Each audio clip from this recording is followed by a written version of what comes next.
Hello, this is the Master Blaster coming at you again from Spray Tech Finishing in Elk Grove, California. My last video we went over our shop and some about us. This time we're going to go over the products and the equipment that we use for finishing. But first, I'm going to take you on a little tour of our shop, show you what's going on now, because pretty much everything's changed. We got new stuff in here. Well, if you remember last time there was a big white job sitting here. It's already out and installed. This is about a week and a half after that first video when I was here. And then over here we have a job that's getting ready to go out tomorrow. I'm going to let you try to guess what these are for a minute. Anybody guessing? These are guitar racks. We finish a lot of these. Every year we do all of them for Cower Guitars.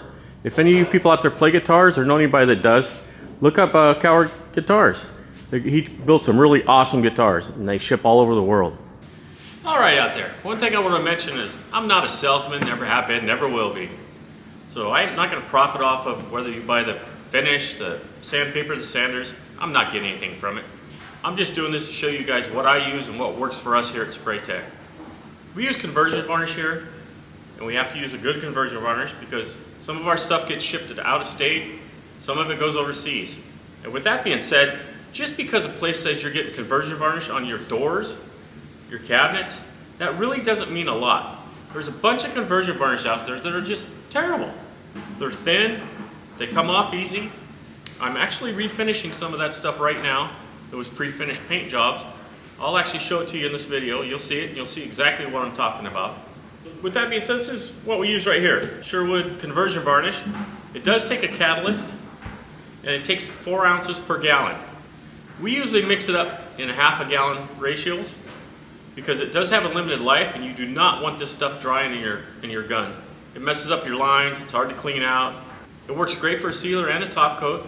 We get ours at Sherwin-Williams here in Elk Grove. They're great people. We actually have a good time. We go down there and laugh, talk with them. When you do get this and you try it, do not thin it out. People thin it out and it just takes away from the durability of the product. It comes ready to spray straight out of the can. Alright, this is the paint we use. We actually get it from the warehouse paint on Power Inn here in Sacramento. It's Chemcraft. I've used a lot of paints over the years, a lot of different finishes. We get it in low gloss. It also has a catalyst, and it's 4 ounces to a gallon also. This one you do thin out some of the paints. Some of the whites will come more thick, and it depends on the color that you're matching. If they use a clear base to match it with, or if they use a white base to match it with. I guess the best way to say it would be, make it the consistency of the clear finish. You know, you could hold them side by side and you thin it out until it's that same consistency, if it needs thinned out. And you use acetone to thin it out. Over the years, all the finishes I've used, this is by far the best paint I've ever used. People down there are real knowledgeable about it. They help you, they stand behind their product, Warehouse Paint. Alright, this is the primer we use. We also get it from Warehouse Paint, it's Plastiprimer. Same catalyst as the paint. Remember again, I'm going to tell you, only mix up as much as what you're going to use because they all have a lifetime on them. Don't forget your little mixing cup, 4 ounces to a gallon. All this stuff is 4 ounces a gallon that I use. This primer actually comes pretty thick when you get it, so you do have to thin it out. So I'm going to say the same thing about the other one. Thin it out with acetone and thin it out to the same thickness as your finish. And if you think that's a little too thin, you can play with it. You can spray it a little thicker, depending on the product, the wood that you're putting on. Primer's been the best primer. It sands really good, powders up, it fills a lot of stuff. It's a good covering primer. It dries pretty fast actually. The other thing is, all these are 550s, the paint and the finish that we use. I don't know if I mentioned that, but that's why I got it on camera. I hope it's close enough where you can stop it and zoom it in and actually check out the label and see what it is. But this is the product I would recommend. Alright, we'll go on to the next thing. Alright, earlier I told you about pre-finished doors in it. I had some in here that I'm refinishing right now. Unfortunately, we do this way more often than what we'd like to. This is one of them right here. I don't know if you can see in the camera very good about how the difference in the panel and the outside and color, because they put this stuff on so thin and it's such a thin product that it doesn't last very long. The sun fades it actually. You can start seeing the difference in the wood. They don't break their edges on them, so that they're real prone for water damage. It's just not a good finish. You can't clean it with normal stuff like anything with any citrus acid in it. Don't even try to clean your pre-finished doors with that stuff. Watch out for like when they do refacing jobs. A lot of refacing jobs that people will order pre-finished doors for it. If you're getting a refacing job, you need to check and see if they're actually ordering new doors and have them a quality finish put on them, or if they're ordering pre-finished doors, because I would never recommend pre-finished doors. I've seen so many of them go bad. Here's the back of it. No sun, faded through, thin finish, no good. See all around it? And it's not dinged up or anything, it's just the finish is no good. There are some refinishing people that do a good job, but they're the ones who order new doors and they have quality conversion varnish put on them.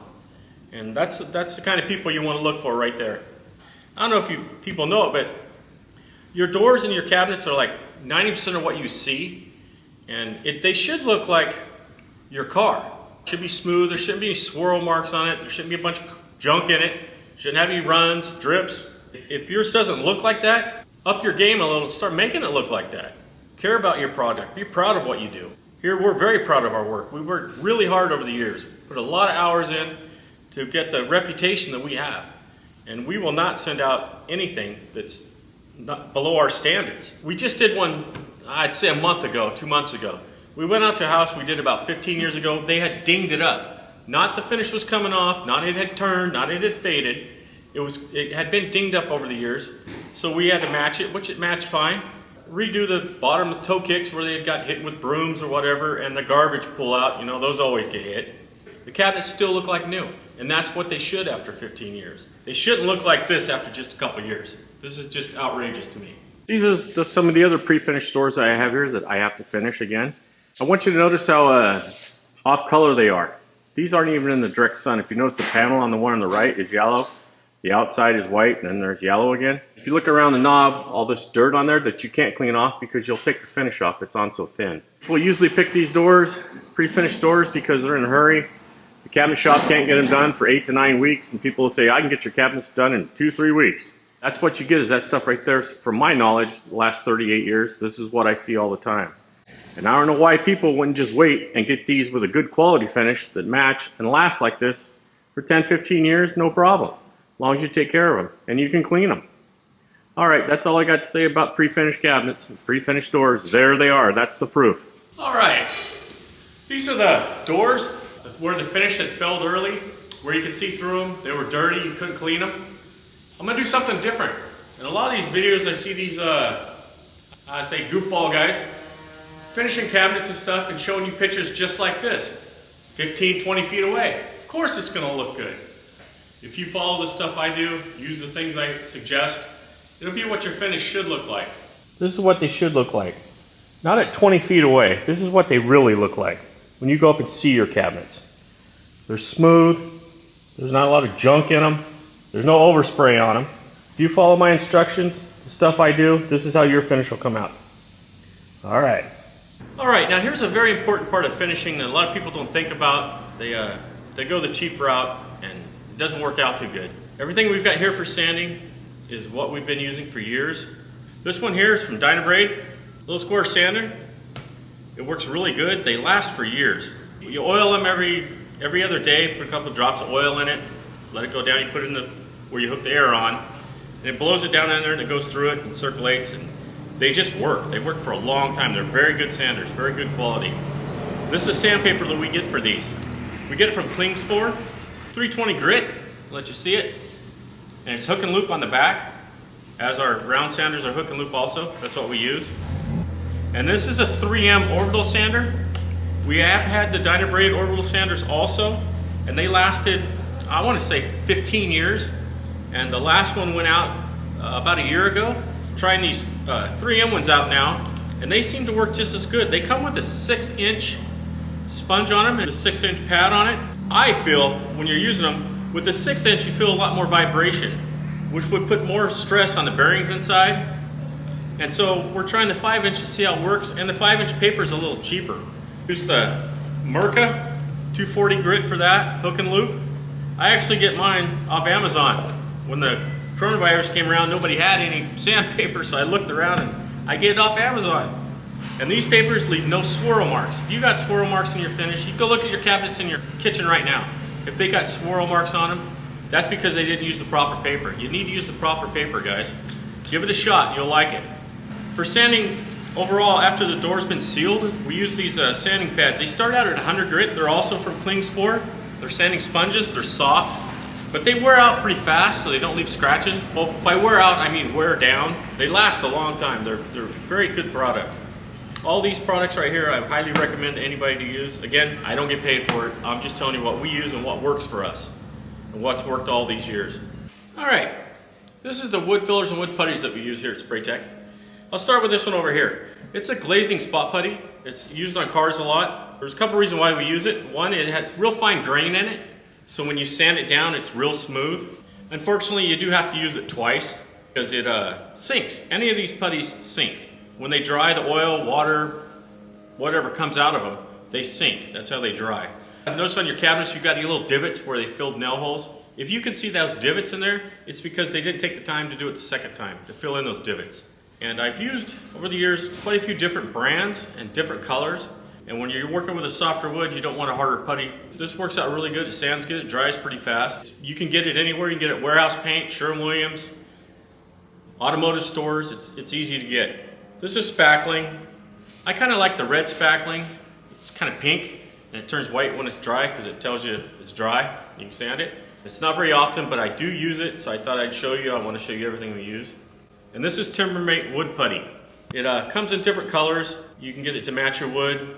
I actually ordered that off Amazon too. It's easy to get and it's a very good filler, and sometimes you have to use that twice too.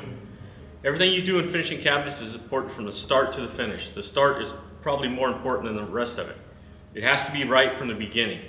Okay, I see some of these guys out there just pouring the stuff out of the can without filtering it. Filter all your products you use. Everything we use, we filter.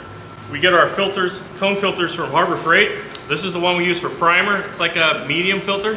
These are the ones we use for the finish, all the paints. It's a fine filter. With that being said, if you have any questions, hit that like button, subscribe, and leave a comment. I'll try to get back to them no matter what they are, about finish, guns, anything. If you're in the Sacramento area and you're looking for cabinets, get cabinets finished, leave a comment, let me know, and I'll try to get in touch with you and see what I can do for you. For now, that's it from the Master Blaster. Peace out.